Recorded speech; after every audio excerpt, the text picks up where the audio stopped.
Hello viewers, welcome to my channel and today we are going to solve NCERT class 10 chapter number 5 arithmetic progression exercise number 5.1 question number 4 part 1 to 7 करेंगे। Actually इसमें 15 parts हैं तो हम इसमें पहले 1 to 7 parts को समझ लेते हैं। तो शुरू करते हैं अपना क्वेश्चन। असल में क्वेश्चन क्या था कि इसमें ये बताया गया था कि आप इनको बताना है कि ये पार्ट्स हमें दिए हुए हैं, पार्ट्स 1 2 3 4, तो ये पार्ट्स एपी हैं या नहीं है। अगर हैं तो इनके अगले 3 टर्म्स निकालिए, अगर नहीं है तो फिर तो हम टर्म्स निकाल ही नहीं सकते। तो ठीक है, फिर हम क्वेश्चन शुरू करते हैं बगैर किसी देरी के। तो पार्ट 1 कर लेते हैं हम सबसे पहले। तो पार्ट 1 करते हैं तो इसके लिए हमें सबसे पहले क्या करना होगा कि पहले तो हमारा ये जैसे ये टर्म है, term number 1, term number 2, term number 3, term number 4, तो हम कर लेते हैं सबसे पहले। तो हम कर लेते हैं A2 माइनस A1। तो मेरा ये A2 है और ये A1 है, तो हम करते हैं यहाँ पर 4 माइनस 2, तो मुझे 2 डिफरेंस मिला है। तो अभी तो हमने खाली इन्हीं का डिफरेंस पता किया है, पता लगा कि इनको पता लगाने के लिए अब क्या करेंगे हम, A3 माइनस A2, तो ये हो जाएगा मेरा 8 माइनस 4, तो ये मुझे मिलेगा 4। तो आप देख रहे हैं जो मेरा पहला डिफरेंस है वो 2 है और दूसरा डिफरेंस जो मेरा 4 है, तो ये एपी नहीं है। नो, जब ये एपी नहीं है तो हम इसके कोई टर्म भी नहीं निकाल सकते। चलिए अब अगले पार्ट की तरफ बढ़ते हैं। ये है 2, 5/2, 3, 7/2। तो 5/2 का मतलब असल में क्या होता है, 2.5 होता है। तो मैं इसको कुछ ऐसे कर लेता हूँ, 2 और 2.5, और ये हो जाएगा 3 और ये हो जाएगा 3.5। मैंने इनको डेसिमल में चेंज कर लिया। तो हम यहाँ पर माइनस करने के बजाय इसको वैसे ही समझ लेते हैं। देखिए 2.5 है, ये 2 है, तो यहाँ से माइनस करने पर क्या मिलने वाला है हमें, 0.5। यहाँ से माइनस करने पर हमें क्या मिलने वाला है, 0.5। जब हम थर्ड टर्म को और सेकंड टर्म को माइनस करेंगे तब भी 0.5 का डिफरेंस आएगा, और 3.5 को 3 में से मल्टी माइनस करेंगे तब भी हमें 0.5 का डिफरेंस मिलेगा। तो इसका मतलब ये एपी है, यस। तो ये कैसी सीरीज बनेगी, मैं इसके लिए टर्म निकाल देता हूँ। 7/2 3.5, तो ये अगला टर्म हो जाएगा 4। नेक्स्ट हो जाएगा 4, और यानी कि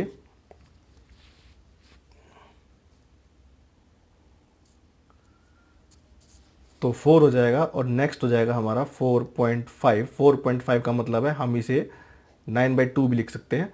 और नेक्स्ट हो जाएगा हमारा 5, और फिर नेक्स्ट हो जाएगा हमारा 5.5, जिसे कि हम 11/2 भी लिख सकते हैं। तो ये हमारे टर्म है।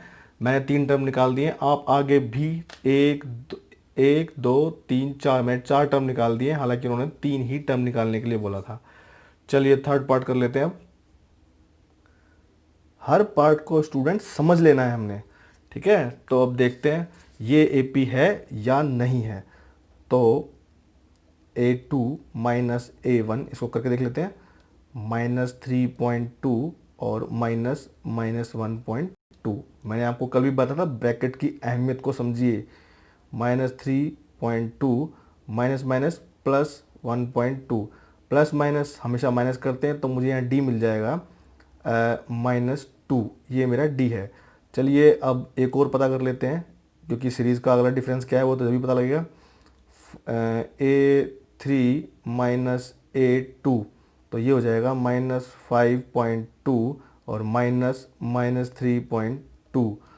-5.2 माइनस माइनस प्लस 3.2, तो ये मुझे कितना मिल जाएगा, इज इक्वल टू -2। तो आप देख सकते हैं यहाँ पर जो डिफरेंस है वो 2 है, और यहाँ पर जो डिफरेंस है वो भी सॉरी -2 है, और यहाँ भी डिफरेंस जो आया है वो -2 आया है।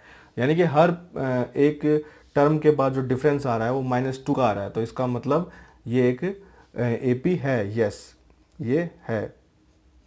तो इसके बाकी के टर्म्स हम पता लगा लेते हैं। ये देख सकते हैं यहाँ पर -2 का डिफरेंस आ रहा है, -1/2, -3/2, सॉरी 3.2, -5.2, -7.2। तो आप देख सकते हैं 1, 3 और फिर ये 5 और फिर ये 7, तो फिर यहाँ आ जाएगा -9.2 और फिर -11.2, और बाकी के टर्म आप खुद निकालेंगे। कुछ खुद भी कीजिए, घर पे प्रैक्टिस कीजिए। तो यहाँ ये निकाल दिया मैंने, -9.2 और यहाँ 11.2। तो चलिए करते हैं हम अपना फोर्थ पार्ट कर लेते हैं। फोर्थ पार्ट में मैंने A2 माइनस A1 किया तो -6 माइनस -10 आ गया। तो -6 प्लस 10, क्योंकि ब्रैकेट के बाहर जो है माइनस तो अंदर हो जाएगा प्लस, तो -6 plus 10 is equal to 4 difference आ जाएगा। सिमिलरली A3 माइनस A2 -2 और -6 कर दिया मैंने, ब्रैकेट के बाहर फिर से माइनस है तो हमें यहाँ पर प्लस का 6 मिलेगा। -2 प्लस 6 इज इक्वल टू 4, तो यहाँ पर D जो है मेरा दोनों बार 4 आया है, इसका मतलब ये AP है। यस, AP है। तो नेक्स्ट जो टर्म होंगे वो उसके कैसे होंगे, 4 4 प्लस होते जा रहे हैं, तो आप 2 में फिर से 4 प्लस कर दीजिए, 2 में प्लस 4 कर देंगे तो नेक्स्ट टर्म मुझे मिल जाएगा 6, 6 में 4 प्लस कर दीजिए तो वो मुझे मिल जाएगा 10, फिर 4 प्लस कर दीजिए हो जाएगा 14। चलिए फिफ्थ पार्ट कर लेते हैं। फिफ्थ पार्ट इंटरेस्टिंग है क्योंकि थोड़ा सा डिफरेंट है, आप देख सकते हैं 3 प्लस √2, 3 प्लस 2 √2। तो डिफरेंस निकालने के लिए हमें क्या करना पड़ेगा, A2 माइनस A1, तो मुझे मिलेगा यहाँ पर 3 प्लस √2 और -3। तो आप देखेंगे ये कट गया तो मुझे मिल जाएगा √2, मुझे पहला डिफरेंस √2 मिल गया। तो देखिए दूसरा ट्राई कर लेते हैं, A3 माइनस A2, वो मुझे मिल जाएगा 3 प्लस 2 √2 और -3 प्लस √2। तो ये थोड़ा अलग हो जाएगा क्योंकि मुझे इसके लिए थोड़ी सी और कैलकुलेशन करनी पड़ेगी। ये हो जाएगा 3 प्लस 2 √2 और -3 और -√2। मैं फिर से कह रहा हूँ निशान बदल गए, ये प्लस था ये माइनस हो गया, ये प्लस था ये माइनस हो गया, ये तो सीधे सीधे कट जाएंगे। तो मुझे मिलेगा यहाँ पर, चलिए यहाँ पर कर लेते हैं, ये मिल जाएगा मुझे 2 √2 और -2, सॉरी √2, ये 2 √2 है, ये सिंगल √2 है, माइनस हो रहे हैं तो इसका भी डिफरेंस मुझे मिल जाएगा √2। आप देखेंगे यहाँ भी √2 डिफरेंस मिला और मुझे यहाँ भी √2 डिफरेंस मिला, इसका मतलब यस ये AP है, AP है ये। तो अब आगे आप निकाल सकते हैं, इनमें √2 का डिफरेंस है, जिसको प्लस करते जाइए और ये निकलता जाएगा।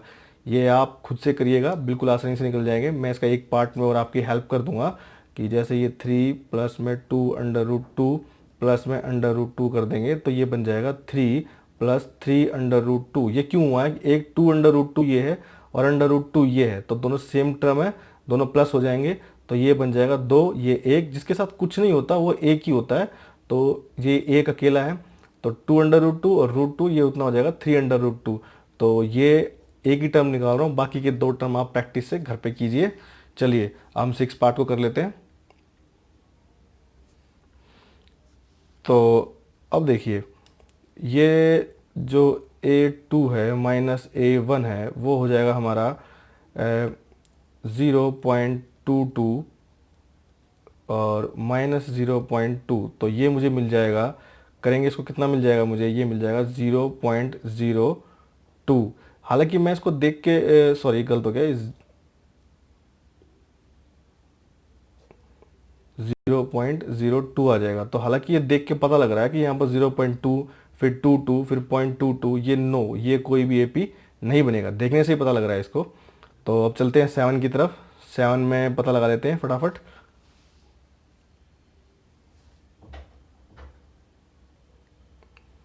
तो अब आप यहाँ देखेंगे कि ये A2 minus A1 is equal to -4 और -0, तो ये हो जाएगा -4।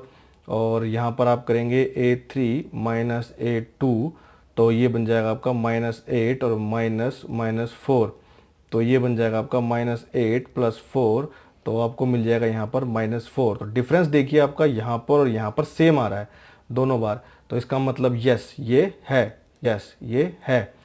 तो नेक्स्ट टर्म इसके क्या होंगे, -4 ही प्लस हो जाएगा इसमें। तो मैं यहाँ कर देता हूँ -12 और प्लस -4, तो ये बन जाएगा -12 और -4 दैट इज इक्वल टू -16। ये एक और टर्म आ गया आपका, और -16 और प्लस -4, तो ये बन जाएगा -16 -4 दैट इज इक्वल टू -20। ये एक और टर्म आ गया। थर्ड टर्म आप प्रैक्टिस करके निकाल सकते हैं। होप आपको समझ में आया होगा। और अगर आप चाहते हैं ऐसे सॉल्यूशंस आपको आगे भी मिलते हैं तो please subscribe that channel. Thank you.